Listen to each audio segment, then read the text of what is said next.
उसके बाद में फिर मैडम आई और उन्होंने पेड़ पौधे की व्यवस्था करी।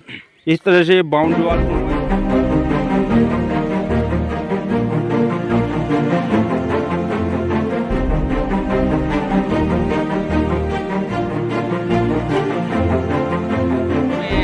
धार्मिक माहौल है, अच्छी बात है। सभी के गांव का सहयोग है। वैसे सब गांव के जो भी कार्यक्रम होते हैं किसी भी प्रकार से, जैसे हमारे हिंदुओं में हमेशा भोग प्रथम रहता है।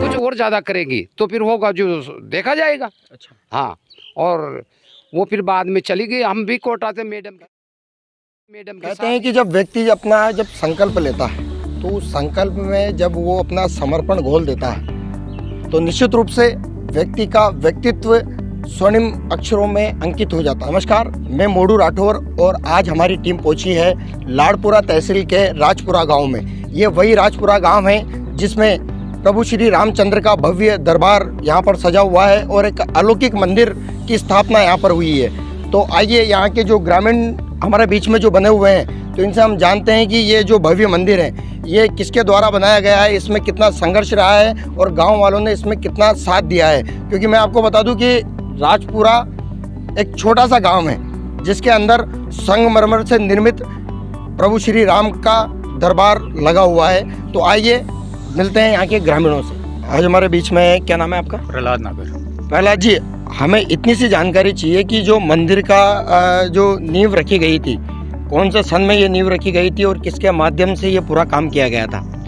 जहाँ तक मेरी जानकारी है ये सन 2011 से इसकी नींव रख दी गई थी और मैडम श्री शांति मेहरा जी, सुश्री शांति मेहरा जी और गिरिराज जी भाई साहब जो इस मंदिर के व्यवस्थापक थे, सारी जिम्मेदारी उन्हीं के ऊपर थी। उनके द्वारा ये कार्य करवाया गया था। मंदिर में क्या क्या कार्यक्रम होते रहते थे? मंदिर में हर पूर्णिमा को यहाँ पे भजन कीर्तन का कार्यक्रम होता है और बढ़िया सुबह शाम आरती, दोनों टाइम पूजा आरती होती है। और ये मान के चलिए कि 50-60 आदमी रोज़ यहाँ पे सुबह दर्शन करने आते हैं। किस प्रकार का स्वरूप शुरू से आप देख रहे हैं? जिस प्रकार से आपने बताया कि स्वर्गीय शांति मेहरा जी ने ये मंदिर का निर्माण कार्य करवाया और उसके व्यवस्थापक भी यहाँ पर उन्हें चुनित करके गए, यहाँ तक कि उन्होंने एक पुजारी को भी यहाँ पर नियुक्त करके वो गए हैं। तो ये जो सुबह शाम की जो पूजन होती है, इससे पूरे गांव भर में किस प्रकार का माहौल रहता है? गांव में धार्मिक माहौल है, अच्छी बात है। सभी के गांव का सहयोग है। वैसे सब गांव के जो भी कार्यक्रम होते हैं किसी भी प्रकार से, जैसे हमारे हिंदुओं में हमेशा भोग प्रथम रहता है। तो गांव का किसी भी बंदे का कार्यक्रम हो, छोटे से छोटा कार्यक्रम, उसमें भी यहाँ रामजान के मंदिर का भोग लगाया जाता है। पंडित जी को आमंत्रित किया जाता है और भोग लेकर आते हैं और बाद में भोजन के लिए भी आमंत्रित किया जाता है। सारा अच्छा से पूरा ठीक ठाक चल रहा है। तो बता दें कि इस मंदिर परिसर में एक छोटी सी गौशाला का निर्माण भी हुआ है जिसके अंदर गौ माताओं को पालन किया जाता है और यहाँ पर सौंदर्यीकरण की पूरी अच्छी तरह से देख रेख की गई है। और हमारे साथ में एक और ग्रामीण बने हुए हैं। क्या नाम है आपका? देवी शंकर जी नागर। देवी शंकर जी, हमें ये जानना है आपसे कि किस प्रकार की यहाँ की व्यवस्थाएं आपको देखने को मिली, क्योंकि आप शुरू से एक ग्रामीण यहाँ गाँव के व्यक्ति हैं। तो क्या क्या हुआ है ऐसा? देखो, पहले तो ये मंदिर बना, उसके बाद में फिर मैडम आई और उन्होंने पेड़ पौधे की व्यवस्था करी। इस तरह से बाउंड्री वाल बनवाई और अच्छा वातावरण किया। उसके बाद में कुछ 2-5 महीने बाद में एक गौशाला का प्रबंध करवाया और इसमें गायें लाए और 1-2 गाय, जैसे कोई भी गांव में गाय बांधते धर्म प्रथा के अनुसार, 1-2 गायें वो है उनको भी येरते हैं और अच्छी तरह से चारा व्यवस्था, सारी व्यवस्था करा रखी है कंप्लीट। और उनको ये पंडित जी करते हैं सारी व्यवस्था को। जिस प्रकार से आपने ग्रामीणों की बातें सुनी, इसमें एक नाम बार बार आ रहा है कि मैडम शांति मेहरा कौन है। ये एक बड़ा प्रश्न सभी के बीच में उठता है, तो उसी को लेकर आज यहाँ पर एक खुलासा होने वाला है कि शांति मेहरा जी कौन है। शांति मेहरा जी का अभी कुछ दिन पहले ही स्वर्गवास हुआ है। शिक्षा क्षेत्र में अपनी पूरी ताउम्र उन्होंने सेवाएं दी हैं और प्रशासनिक जिम्मेदारियां भी उन्होंने संभाली हुई थी, जिसके बाद में उनका निधन हो गया। उन्हीं के माध्यम से ये मंदिर का निर्माण हुआ। ग्रामीणों की सभी की सहमति पे इस मंदिर का निर्माण हुआ। तो हमारे बीच में जिस प्रकार से ये सभी ग्रामीण बने हुए हैं, तो आइए इनसे बात करते हैं कि शांति जी अब नहीं रहे, है ना, लेकिन उनके कुछ कथित रिश्तेदार बन के मंदिर पर आरोप या फिर किसी प्रकार की तोड़फोड़ इत्यादि की बात कर रहे हैं। तो इस मामले में क्या कहना चाहेंगे? देखो जी, यहाँ पे तो एक बार मैडम आई थी, जिसका नाम तो हम जानते नहीं हैं, वो आई थी, उन्होंने देखा था, ऊपर गई थी, बस ये हुआ था। शांति मेहरा जी तो वो हॉस्पिटल में थी जिस टाइम पे, और एक मैडम आई थी, वो ऊपर गई थी, बस ये देखा। यहाँ तक कि यहाँ के जो व्यवस्थापक है गिरिराज जी शरंगी, उनके ऊपर भी दबाव बनाया जा रहा है कि आप इस मंदिर के मालिक हो गए, आप इस जमीन के मालिक हो गए, या फिर मैडम की जो प्रॉपर्टी है उसके आप मालिक हो गए। तो ये रिश्तेदार जब कभी दिखाई नहीं देते थे, एकदम जैसे उनका निधन हुआ और ये सामने आए, तो ये पूरा षड्यंत्र क्या कुछ लग रहा है आपको? देखिए, हमें तो यही पता था कि जब से मंदिर का निर्माण हुआ है, और उसके बाद से हमने तो सिर्फ गिरिराज जी को देखा था मैडम के साथ, और पूरी व्यवस्था गिरिराज जी ने संभाली थी। और अभी जैसे उनका निधन हो गया, उसके बाद में कौन रिश्तेदार है कौन नहीं है, हमें ऐसा कुछ पता नहीं है। मगर गिरिराज जी भाई साहब ने सारा मंदिर का अच्छे से संचालन संभाला हुआ है, और अभी भी जिम्मेदारियां उन्हीं के ऊपर रहनी चाहिए। सर, जानकारी के अनुसार हमें पता लगा है कि ये राजपुरा गांव वही गांव है जिसमें मैडम की जन्मभूमि है। तो आप बखूबी जानते होंगे मैडम को, बचपन से आप सभी ने देखा होगा। तो कौन कौन उनके करीबी रिश्तेदार थे और कौन अभी बचे हुए हैं, और कौन ऐसे रिश्तेदार थे जिनसे वो दूर रहा करते थे लेकिन अभी वो जमाने आ गए हैं, तो क्या कुछ कहना चाहेंगे? करीबी रिश्तेदारों में तो अभी हमारे गांव के समाज के 4-5 घर है। ताऊ जी, मोहन जी अभी उनके नज़दीकी करीबी रिश्तेदार में ये आते हैं। और जो अभी नज़दीक में करीबी रिश्तेदार बन रहे हैं, जिन्होंने भी अभी जो भी रिपोर्ट वगैरह करवा रखी है, जो ये षड्यंत्र चल रहा है, उनमें से तो कोई ऐसा करीबी रिश्तेदार है नहीं। मोहन जी, बाबू जी, आपसे पूछना चाहूँगा कि जो मैडम थे वो आपके रिश्तेदार में थे, तो ये जो रिश्तेदार बने हुए हैं कथित तौर पे, जो एफआईआर लॉन्च कर रहे हैं प्रॉपर्टी को लेकर हड़पने की, जो एक उनकी कथित प्रयास है, वो काम कर रहे हैं, तो इसमें आप क्या कहना चाहेंगे? वो कौन व्यक्ति है? वो तो रिश्तेदार तो दूर का रिश्तेदार है, वो कोई अलग जातियां से कोई रिश्तेदार बन रहे हैं फालतू। भली तो माना तो वो रिश्तेदार यहाँ आता ही नहीं देखे। जब से मंदिर बने, जब से वो कोई भी रिश्तेदार एक भी ना आयो, बस। मैडम से एक भी बार वो मिले नहीं, आपने देखा भी नहीं? नहीं देखा ना, एक भी नहीं आया कोई भी। एक आया था बस, वो एक पवन, वो भी उस टाइम पे यहाँ से भगा दिया था। तो मतलब कुल मिला के बात ये कहने की है कि कोई उनका ब्लड रिलेशन वाला, कोई खून का रिश्ते वाला कोई रिश्तेदार नहीं आया भी नहीं ना। 11 साल में यहाँ कोई आया ही नहीं एक बार भी। और आपने मैडम के साथ में भी किसी को नहीं देखा? नहीं देखा, अभी सिर्फ यही थे जो कार्यकर्ता है, यही गिरिराज प्रसाद जी यही आते थे, यही अभी तक भी यही है।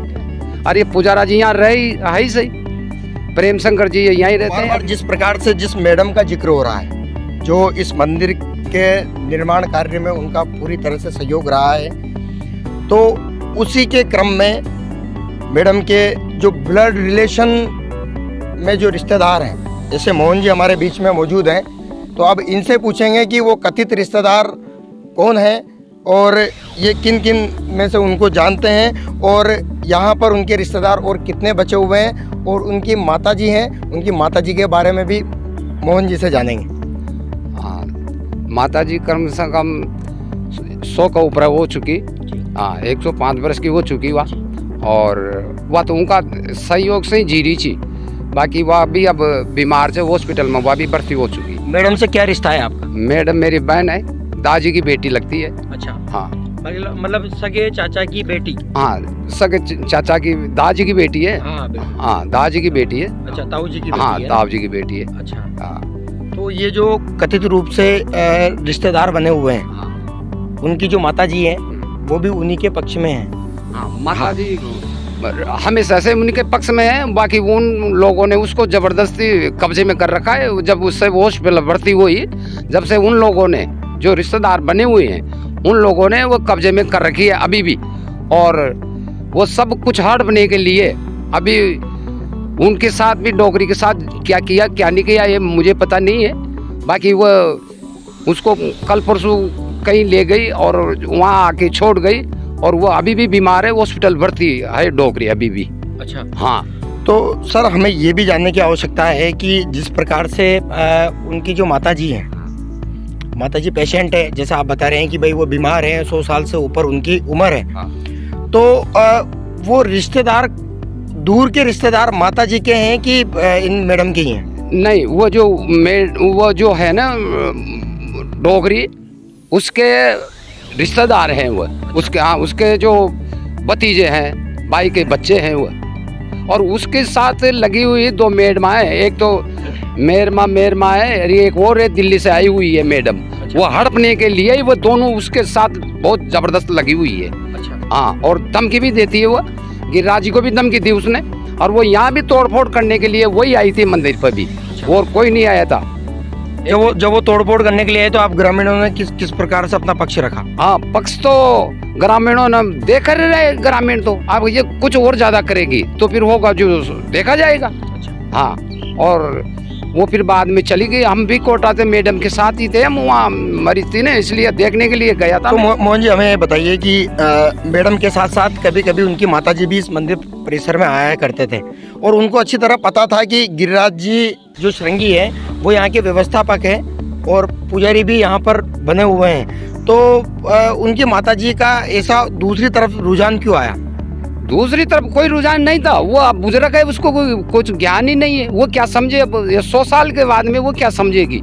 अब उससे तो जबरदस्ती जब कब्जा कर लिया, उसकी बेटी हॉस्पिटल भर्ती हो गई, जबरदस्ती उसका कब्जा करके उन्होंने कब्जा किया और बाद में वहाँ भी दंगादंग करी कोटे के अंदर भी। साथियों, जिस प्रकार से हमें जानकारी मिली है कि मैडम के परिवार में उनकी देखभाल करने के लिए कोई नहीं था, तब कोटा के गिरिराज जी श्रृंगी ने उनकी देखभाल की, उनको वहाँ पर उनकी देखरेख की, उनके जो भी कामकाज थे वो कामकाज किए और मंदिर निर्माण के उस समय में भी उनके कंधे से कंधा मिलाकर उनका सहयोग किया। उसी चीज़ को देखते हुए हमारे बीच में जो मोहन जी उनके रिश्तेदार बने हुए हैं, इनसे एक शेष और अंतिम मेरा प्रश्न ये रहेगा कि गिरिराज जी श्रृंगी जिनको आप अच्छी तरह से जानते हो, तो क्या मैडम का उनके ऊपर कितना भरोसा था? सब भरोसा तो सबसे ज्यादा भरोसा वही जब भरोसा बन, जब भी तो मंदिर का इतना जो मान लो लाखों करोड़ों रुपए जब खर्च हुए तो उन्हीं का हाथों से हुए। उसने कोई देख रेख थोड़ी है, श्रृंगी जी ने सब कुछ श्रृंगी जी ने करी जो भी। तो अगर किसी प्रकार से अगर श्रृंगी जी के ऊपर कोई आरोप लगता है, उसका कोई प्रत्यारोप निकलता है, तो आप सब किसके साथ होंगे? सब ये सब जो लगा रहे हैं वो गलत है। जो भी लग गया, उसने उसकी सो इच्छा से किया है जो भी काम किया है। तो श्रृंगी जी के ऊपर आरोप तो पर्सन ही नहीं है, ये होना ही नहीं चाहिए, ये दोस्त नहीं होना चाहिए। यहाँ कोई क्या रख रहा है, कोई क्या कर रहा है, कोई स्कूल बना रहा है, तो यहाँ कुछ भी नहीं बनेगा। जो है दरबार, राम दरबार वही रहेगा और कुछ होने वाला नहीं है। दर्शकों, किस प्रकार से षड्यंत्र बना हुआ है। एक समाज सेविका ने मंदिर निर्माण कार्य करवाया, अपना पूरा जीवन समाज सेवा में दिया, यहाँ तक कि अपनी पूरी प्रॉपर्टी, जिसमें अपन अगर ज़मीन की बात करें या मंदिर निर्माण में सहयोग की बात करें, अपना पूरा कतरा उन्होंने इस मंदिर निर्माण में लगा दिया और अपनी ज़मीन भी उन्होंने इस मंदिर निर्माण को दान दे दी। लेकिन जिस प्रकार से कथित रिश्तेदार बने हुए हैं, वो उनकी माताजी को षड्यंत्र पूर्वक अपनी ओर खींचे हुए हैं और उनकी माताजी की उम्र, जिस प्रकार से ग्रामीणों ने, उनके रिश्तेदार मोहन जी ने बताया है कि वो 100 साल से ऊपर के हैं और अस्पताल में उनका इलाज चल रहा है। अगर कल से उनकी माताजी नहीं रहेगी, ये सभी को स्वाभाविक बात है कि 100 साल की उम्र के बाद में व्यक्ति का वैकुंठ धाम की ओर अग्रसर होना बहुत कम समय के लिए शेष बचा रहता है। तो जब वो वैकुंठ धाम की ओर अग्रसर होंगे तो ये जो प्रॉपर्टी है, इस पे फिर वो कथित रिश्तेदार जो बने हुए हैं वो अपना हक जमाने के लिए बेसब्र से तैयार बैठे रहेंगे। अभी तो वो उनकी माताजी के लिए लड़ रहे हैं, लेकिन इसके पीछे अगर उनका स्वार्थ देखा जाएगा तो ये मैडम की जो प्रॉपर्टी बनी हुई है, कोटा का जो उनका मकान बना हुआ है, या जो खेत खलियान बने हुए हैं, या जो ये मंदिर निर्माण बना हुआ है, इन सभी के ऊपर उन कथित रिश्तेदारों की नज़र बनी हुई है। कार्यक्रम के माध्यम से हमने सभी ग्रामीण वालों से बात की, इस मंदिर के इतिहास के बारे में बात की, इस मंदिर में किसने सहयोग किया उसके बारे में बात की और इसमें किस प्रकार का षड्यंत्र चल रहा है, इसको लेकर भी हमने ग्रामीणों का पक्ष जाना। अब हम सीधा पहुंचते हैं कोटा में हमारी टीम जो गिरिराज जी श्रृंगी यहाँ के मंदिर के व्यवस्थापक बने थे, जिनको मैडम शांति मेहरा ने व्यवस्थापक बनाया था, उनसे हम जानेंगे कि ये पूरा मामला क्या है और ये कथित रिश्तेदार जो एक षड्यंत्र पूर्वक ऐसा माना जा रहा है कि ये इनकी मैडम की जो प्रॉपर्टी बची हुई है, इस प्रॉपर्टी को हड़पना चाहते हैं, मंदिर को तोड़ना चाहते हैं और इनके जो मंसूबे हैं उसके ऊपर ये डटे हुए हैं। कभी कभी ग्रामीण यहाँ पर आके भी इनको धमकी दे रहे हैं। तो ये सब चीज़ों का जो एक मकड़ जाल बना हुआ है, इस पहेली को सुलझाने में गिरिराज जी श्रृंगी का एक अहम योगदान होगा।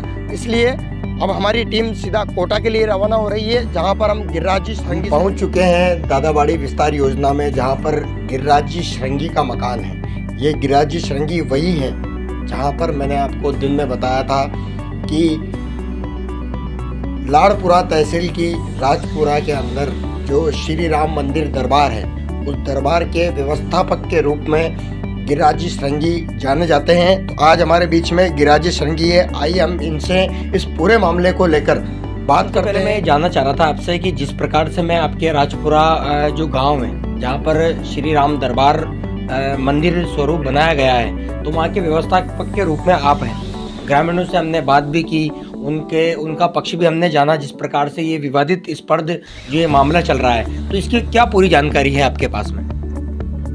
इसके बारे में आपको बताऊं साफ से कि एक बड़ी अजीब विडंबना मेरे साथ हो गई।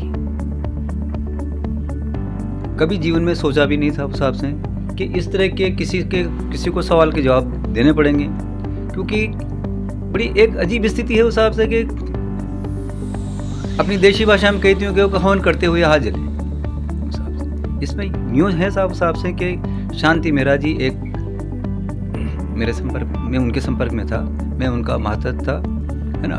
और ये जी शांति मेहरा जी मतलब विभिन्न पदों पर रही है, डाइट प्रिंसिपल रही हैं, DO वारा रही है, DO बूंदी रही हैं, डिप्टी डायरेक्टर SILT रही हैं, डिप्टी डायरेक्टर भरतपुर रही हैं, डिप्टी डायरेक्टर ये एजुकेशन साक्षरता में रही हैं। तो जब ये रिटायर्ड हुई तो इनके मन में ये प्रश्न था, क्योंकि ये एक तरह से मेरे शब्दों में थी ब्रह्मचारिणी थी और एकल महिला है, तो इनका मालूम नहीं क्यों मुझसे इस तरह का ये रहा। तो उन्होंने सोचा भाई कि मेरे जीवन में मेरा तो कोई है नहीं उस हिसाब से, मेरे पास जो थोड़ी बहुत जो मेरी पेंशन की राशि मिलेगी या मेरे जीवन में जो मेरे पास है, इस पैसे को मैं कहीं ऐसी जगह लगा दूं ताकि इसका एक सदुपयोग हो जाए। मैंने उनसे निवेदन किया कि मैडम मैंने जीवन में देखा है कि मैं भी एक हार्ट पेशेंट था, जो जिस टाइम मेरी किसी व्यक्ति ने मदद की थी उस समय, जब मेरा बेटा तो मेरा बहुत छोटा था और मेरी पत्नी जो उसके पास इतनी राशि अवेलेबल नहीं थी, तो उसने एकदम किसी से ली और उसने मेरे एक प्राण रक्षक या कोई इंजेक्शन था 10,000 रुपये का, वो मेरा लगाया, तो उससे मेरा जीवन बचा। जब से मेरे जीवन में एक ये बना हुआ था वास्तव में कि इस तरह से, क्योंकि मैं तो इतना बड़ा आदमी हूँ नहीं, लेकिन जब इनके पास पैसा था तो मैंने इनको राय दी कि आप भी इस तरह का एक कर सकती हैं, जो आप एक इस तरह की कमेटी बना के आप एक संधारित करके उस हिसाब से कि भाई जो इस तरह के कैंसर पीड़ित हैं, हार्ट पेशेंट हैं, गंभीर बीमारी से पीड़ित है, किसी के साथ जिसका कोई मतलब जो लोग सहायक नहीं आ पाता है, वहाँ तक आप उनको राशि दे दें या उन डॉक्टर्स की राय के ऊपर आप लेके और इस पैसे को आप उनको दे सकती हैं। तो मैंने कहा सबसे बेस्ट विचार ये है, लेकिन उन्होंने कहा नहीं इसमें तो किससे पूछने जाएंगे, कौन से डॉक्टर से पूछने जाएंगे। और तो ठीक है साहब, क्योंकि मैं एक मंदिर का ये करना चाहता हूँ।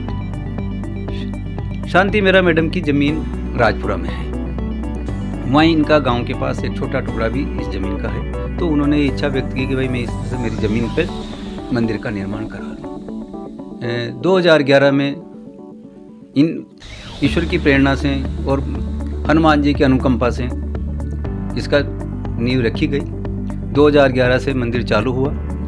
ये लगभग 2 बीघा ज़मीन में है हिसाब से, है ना। और इसकी नींव चालू हुई तो इसका निर्माण 15 में तक चलता रहा। इसके बाद 16 में राम दरबार की प्राण प्रतिष्ठा का किया हिसाब से। मंदिर का यही है हिसाब से।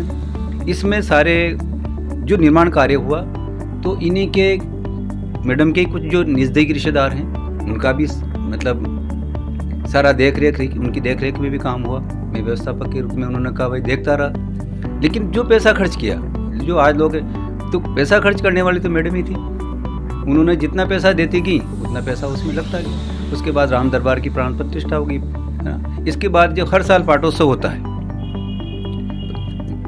हर साल पाटोत्सव होता रहा। पाटोत्सव में ये होता है वास्तव में एक भंडारा टाइप होता है, जो जितने भी आसपास के गांव हैं, जो उनकी इच्छा थी कि भाई मेरा तो जो पैसा है मेरा तो लगता रहे, क्योंकि मेरा कुछ आगे पीछे कुछ नहीं है, मेरा जो भी है जो मेरा इस मंदिर में लगता रहे। और उनकी यही प्रेरणा थी कि मैं जो भी मेरा पैसा इस मंदिर में ही लगे। इसी प्रेरणा से चलता रहा, करते करते आज तक आ गया। लेकिन अकस्मात क्या हुआ अभी उस हिसाब से कि 1 जनवरी से लगभग उनके 21 हैं, इनके कमर में दर्द की पीड़ा थी। हमने एक मेरे होने के नाते, जुड़ाव होने के नाते हमें उनको दिखाता रहा। विभिन्न डॉक्टर्स को मैंने ज्ञान शांति मतलब मनोज सलूजा, इन सब लोगों से, सब ब्लड के हिसाब से सब जगह उनको दिखाता रहा। मेरी राय में मैंने उनको अच्छे से अच्छे डॉक्टर्स को दिखाने की कोशिश की। अंत में वास्तव में 13 जनवरी को उनको जब इनकी MRI दोबारा फिर MRI, तो उसमें उनके कैंसर की वायरस होने की पुष्टि हुई। जिस दिन से ये बात लोगों को मालूम पड़ी कि वास्तव में इनके ये कैंसर पेशेंट हो सकती हैं या है, उसी दिन से जो दूर दूर के परिचित रिश्तेदारी कहूँ मैं उनको हिसाब से वो आने लगे। और इसकी एक सरगना जो इनकी पूर्व परिचित थी मनोरमा सेन, वो उसी दिन से आ गई और मेरे ऊपर आरोप प्रत्यारोप लगाना शुरू कर दिया कि भाई आपने इनका इलाज नहीं कराया या इलाज ठीक तरह से नहीं करा। भाई देखो साहब, ऐसा है कि अब डॉक्टर्स की राय है, डॉक्टर ने जो डॉक्टर्स कहते हैं कि अपन उसमें करते गए। अब ये तो कौन क्या कर सकता है कि किस स्टेज पे जाके व्यक्ति को डायग्नोसिस हो पाता है कि भाई इसको आज कैंसर है या इसको आज किस तरह की डिजीज। ये मनोरमा नाम जो आया है, तो ये कौन महिला है और इसका क्या रिश्ता रहा है मैडम से? मनोरमा जी से 10 साल से मैडम का कोई रिश्ता नहीं है, 10-12 साल से जहाँ तक मुझे मालूम है। क्योंकि मेरा जब से मैडम का जब से मंदिर बनना चालू हुआ, जब से 2011 से और ये 2021 तक मतलब 22 तक ये लगभग एंड में कभी भी मनोरमा से संपर्क मैंने नहीं देखा। जैसे कोई मनोरमा जी की मतलब जो भी कोई इनकी एक्टिविटीज हो, मतलब मनोरमा जी क्या मैंने कभी जाते हुए भी उनको नहीं देखा। साथ में सर जिस प्रकार से मैडम के जाने के बाद में कुछ कथित रिश्तेदार उनका हक जमाने के लिए आपके ऊपर दबाव बना रहे हैं, अभी भी वही सिलसिला चल रहा है जिसमें मनोरमा जी का नाम आप खुद बता रहे हैं इस नाम को लेकर।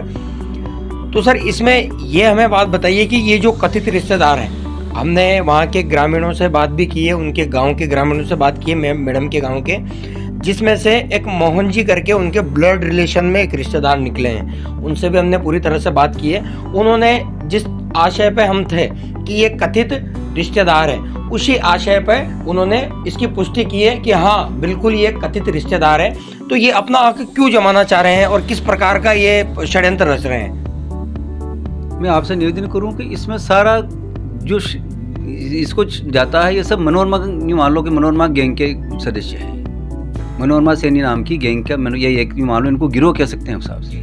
क्योंकि रिश्तेदार तो अगर एक्चुअल कोई रिश्तेदार होता तो वो कभी इन 10 साल में तो वहाँ आता, इतने फंक्शन हुए उसमें आता, या कभी जैसे मान लो ये मेरे ऊपर आरोप लगाया जा रहा है कि आपने मंदिर क्यों बनाया। आप बताइए साहब, मैं कौन होता हूँ मंदिर बनाने वाला? जिसकी जो प्रेरणा थी वास्तव में कि मेरा मंदिर बनना चाहिए, मैं तो एक सहायक था, मैंने मंदिर बना दिया साहब। और इस पूरा गाँव राजपुरा इस बात का साक्ष्य है।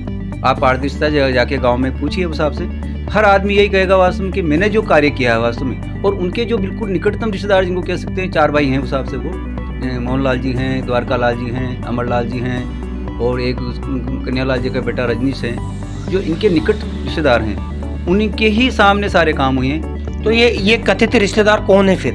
अगर हक मांगना था, हक लेना था, तो वो गांव वाले रिश्तेदार भी मांग सकते थे, लेकिन ये कथित रिश्तेदार कौन आ गए हैं जो अपना हक जमाना चाह रहे हैं? अब मैं यही तो कह रहा हूँ साहब कि मनोरमा नाम जो मनोरमा सैनी है, उसने एक मतलब संगठित कर रखा समाज के, मैं तो ये नहीं जाना चाहता हूँ, समाज विशेष के लोगों को संगठित कर रखा और उनको एक तरह से गुमराह कर रखा उस हिसाब से, जिसका वो लोग मैं तो साहब कहूँगा शिकार हो गए हैं, उस हिसाब से गुमराह के शिकार हैं। सारा मतलब सारी प्लानिंग, अब इस मनोरमा जी की क्या सोच है, अब ये तो ईश्वर जाने साहब उस हिसाब से। रही इस बात में कि भाई मैंने क्या ले लिया, मैंने तो जो भी पारदर्शिता, जो पैसा जो उन्होंने दिया वो पैसा वहाँ लगा हुआ है, किसी उस धर्म मतलब किसी उस विशेष में से लगा ही नहीं। अब ये भी सुनने में आ रहा है उस हिसाब से कि मैंने गांव में अफवाह सुनी है उस हिसाब से, या ऐसी प्लानिंग मनोरमा जी की नज़र आती है उस हिसाब से कि ये मंदिर क्या होता है, क्योंकि वो मंदिर वो इसको मानती नहीं है, वो इन अपने कृष्ण राम या इस तरह की इनको नहीं मानती है। अब उनकी कोई ऐसी इच्छा बताए कि उस मंदिर पे भी उनकी निगाह वास्तव में कि मैं इसको कोई आश्रम वाश्रम ऐसा बना लूँ उस हिसाब से, और वो मेरा एक से चलता रहे। तोड़ना चाहती है। हाँ, इसका नहीं तोड़ना शब्द तो नहीं कहना चाहते, लेकिन हाँ मूर्तियों को, हाँ मंदिर को हटा के कहीं उनका जो एक पंथ की सदस्य है खोजता है, वो उसका उस तरह से चालू करना चाहती हूँ, नहीं तो और तो क्या उद्देश्य हो सकता था उस हिसाब से। ये है सर, ये जब मैडम का निधन हुआ उस दिन भी आपके ऊपर या आपके परिवार के ऊपर प्राणघातक हमले की ऐसी कोई जानकारी हमें मिली थी, तो इसकी भी क्या पूरी जानकारी है? हाँ, इसकी मैं आपको जानकारी देना चाहूँगा साहब से कि हम शांति मेहरा जी की पार्थिव देह को उनके 1215 जो मकान है उन पे ले गए। जो समाज के बंधु थे वो भी वहाँ थे, और जो उनके कोई निकट के जो राजपुरा के रिश्तेदार थे वो भी वहाँ थे, राजपुरा गांव के लोग भी वहाँ थे, क्योंकि शांति मेहरा जी का वो काफ़ी लोग वहाँ सम्मान करते हैं और वो उनसे जुड़े हुए हैं, क्योंकि मूल गांव तो उनका राजपुरा ही है। इसी बीच एक समाज विशेष, या मैं क्या कहूँ आपसे उस हिसाब से, मैं तो मनोरमा का गिरोह कहूँगा साहब उसे, समाज विशेष भी क्या, मैं तो एक मनोरमा का जो गिरोह है उसने हम जो ही संतेष्टि की प्रक्रिया चल रही थी, मतलब जो क्रियाक्रम के लिए पहले जाने के लिए तैयार होते हैं, उसी टाइम हम पे प्राणघात हमला किया, और मेरे को मैं तो बिल्कुल निश्चित कहता हूँ मुझको जान से मारने की कोशिश की गई, जिससे मेरा बेटा और मेरा छोटा भाई को मेरे ऊपर विष से गए, इसलिए मेरी जान बच गई। तो इससे मेरे छोटे भाई के सर में बहुत बड़ा चोट आई है, 18 टांके उसके सर में हैं उस हिसाब से, और मेरे बेटे के भी 4-5 लटके दिए। छोटे भाई के ऊपर शरीर से हमला किया गया। मेरा एक दामाद था, उसके बड़े बड़े पत्थर उठा के उनके ऊपर हमला किया गया। तो ये ऐसी सुनियोजित, आप बताइए साहब वास्तव में कि ऐसा कोई संभव है कि उस हिसाब से जब किसी की पार्थिव देह को कहीं आप अंत्येष्टि के लिए ले जा रहे हैं और इस तरह का झगड़म जट्टा, मेरे ख्याल से किसी भी सभ्य लोग को, किसी को भी ये शोभा नहीं देगा कि किसी की जब डेड मतलब एक पार्थिव देह वहाँ रखी हुई है और आप जब उसके शुभ चिंतक बन रहे हो तो कम से कम उसकी गति तो सुधारो। तो ये बड़ी अजीब विडम्बना है। अब मैं क्या बताऊँ साहब आपको, मेरे तो बड़ी ये लगता है उस हिसाब से कि जो इतनी बड़ी तपस्विनी थी, इतनी बड़ी ब्रह्मचारिणी थी, इन लोगों ने, इस गिरोह ने उनकी अंत्येष्टि भी में भी न तो मेरा कोई हाथ लग पाया, न क्योंकि मैंने उनकी जीवन भर सेवा की, वो ब्रह्मचारिणी तपस्विनी थी। लेकिन ठीक है साहब, जो ईश्वर को मंजूर हुआ वो हिसाब से ये है। अभी उनका जो कोटा के अंदर जो मकान है, तो उस पर किसका अधिकार जताया जा रहा है, किसका क्या हुआ उसके बाद में? इस मकान का जहाँ तक है साहब, मैं तो 23 जनवरी के बाद उस मकान पे जाके चलाई नहीं। मैं पहले मैडम को और उनकी माता जी को संभालने जा रहा था। सभी जानते हैं आश्रम की उनकी माता जी की मैंने बहुत सेवा की है। कोरोना काल में भी मैडम तो उस टाइम बीमार थी भी नहीं उस हिसाब से। एक्चुअल सेवा तो मैं उनकी माता जी की करता रहा हूँ। श्रीमती उनकी मदर है रामनाथी भाई, उन्हीं की सेवा करता रहा हूँ। और उन्होंने मुझे जीवन में इतना आशीर्वाद देती थी डेली कि आप धन्य हो, आपने मंदिर बना दिया, आपने मेरी बेटी मेरा जीवन सुधार दिया वास्तव हिसाब से। लेकिन मैंने देखा वास्तव में कि उसके बाद जब जो ही इलाज के लिए मैंने मैडम को एडमिट करवाया, उसी रात को मनोरमा जी उनकी माँ को ले गई और मुझसे कहा कि इस अम्मा जी को, अम्मा शब्द कहती है उनके लिए क्योंकि वो दीदी बताती है कि मैं दीदी हूँ, मेरी दीदी है शांति मेहरा जी, क्योंकि मेरी दीदी की माँ की तरफ आप पीछे मत आ जाना मेरे, और नहीं तो मुझसे बुरा कोई नहीं होगा। तो ये सबका सब जो षड्यंत्र रचा गया, ये जब वो हॉस्पिटल में एडमिट थी तभी रचा गया।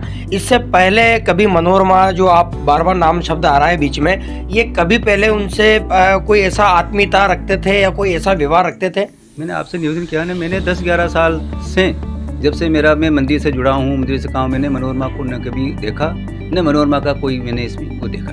मैंने तो उस दिन से, जिस दिन से ये सुनने में आया, उस दिन लास्ट 13 दिसंबर को ज्ञान शांति में आई थी उस हिसाब से, जिस दिन से मैंने उसको देखा उस हिसाब से। और वही कही कि मैं इलाज, आपने मेरे ऊपर आरोप लगा कि मैं इलाज कराऊँ, लेकिन सारा इलाज मैंने करवाया।